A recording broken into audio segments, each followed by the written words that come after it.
Well, everybody, the Capcom Spotlight was yesterday, and boy, was it a good one for us Resident Evil fans.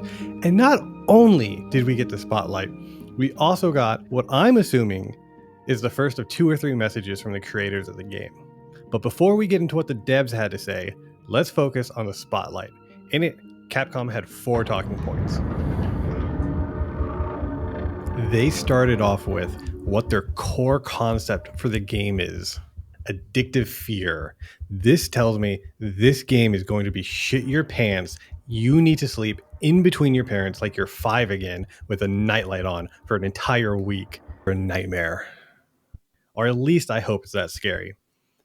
If they can capture the feeling we all had the first time we encountered the giant baby in Village and deliver us scare after scare after scare just like that, I think we have something truly special on our hands. They continued on by saying, horror is one of the most important aspects of the Resident Evil franchise, and it's going to be a key feature of the gameplay.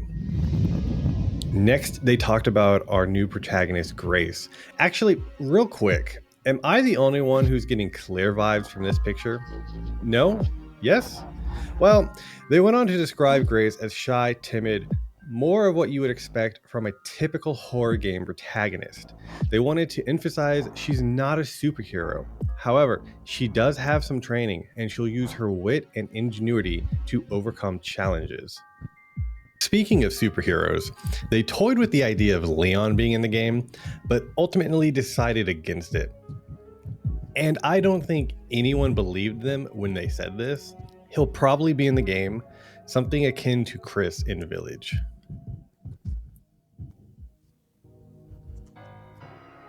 We've all seen the Resident Evil series evolve through the years, starting with fixed camera angles, then moving to over the shoulder, and finally, first-person perspective.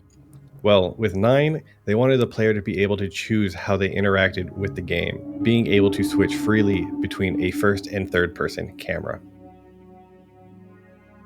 Lastly in the spotlight, they spoke about Raccoon City and how this game takes place nearly 30 years after the missile strike in 1998. They spoke about how the original zombie outbreak in the city helped popularize the series. And of course, about all the amazing characters who survived the Raccoon City incident and how the trauma helped shape them into heroes we all love. The devs said it was a hard decision for them to make on whether or not they should return to Raccoon City, but ultimately decided it's what the series and story needed to move forward. Now, moving on to the first creator message. They start this off with their game concept, and it turns out the rumors were true. They did play around with the idea of an open world multiplayer Resident Evil game, something similar to Left 4 Dead. To me, this is a really cool idea. However, I am glad they decided against this, and we are getting a single-player, story-driven game. Historically, Capcom's online multiplayer Resident Evil games have been kind of shit, so it's nice to see them sticking to what they know and are good at. They continue by saying they've taken everything they've learned from all the recent releases and have tried to combine all of the horror elements into Resident Evil Requiem.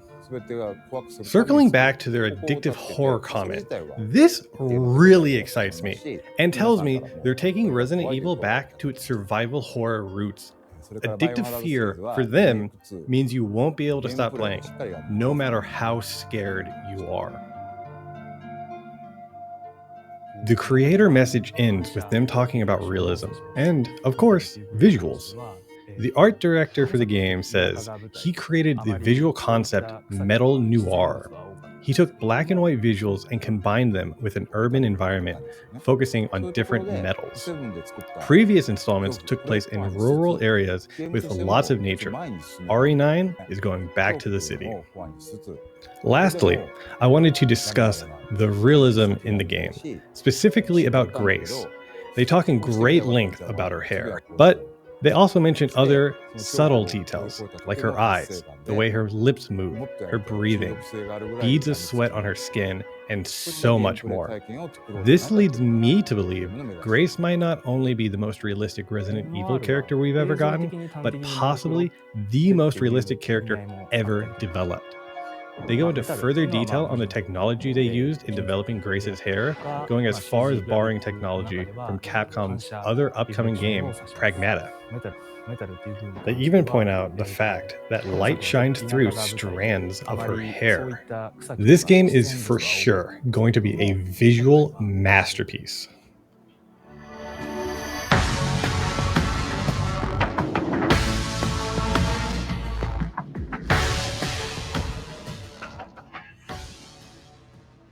And there you have it. That was the Capcom Spotlight, as well as the creator message #1. Now, I do believe we're going to be getting a couple more of these, hopefully at least 2 more. But that's it for today. I hope you guys enjoyed. Don't forget to leave a like, subscribe, and let me know down below what you thought about this. I thought it was pretty good. But like I said, that's it from me. Y'all have a good one, and I'll see you in the next one. Bye.